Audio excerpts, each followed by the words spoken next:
বহু বছর আগে এক জঙ্গলে টুনি বাস করত। আর এই টুনি পাখির একটি মুরগির খামার ছিল। একদিন টুনি মুরগির খাবারের জন্য শহরে যাচ্ছিল। হঠাৎ টুনি রাস্তার পাশে একটি খাবারের বস্তা দেখতে পায় এবং টুনি সেই বস্তাটাকে নিয়ে বাড়ি ফিরে যায়। সেদিন রাতে সেই বস্তাটি ডাইনির রূপ নেয় এবং সেই ডাইনি টুনি খামারের সব মুরগিগুলোকে খেয়ে ফেলে।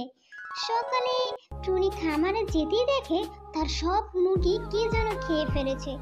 এই জন্য টুনি তার সিসি ক্যামেরার মাধ্যমে আগের দিনের রাতের ফুটেজ চেক করে এবং টুনি দেখে যে এই ডাইনি মুরগিগুলোকে খেয়ে ফেলেছে।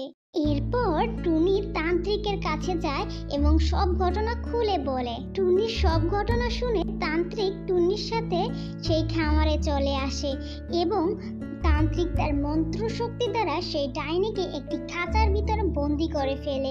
এরপর টুনি সেই খাঁচাটি নিয়ে নদীর পানিতে ফেলে দেয়।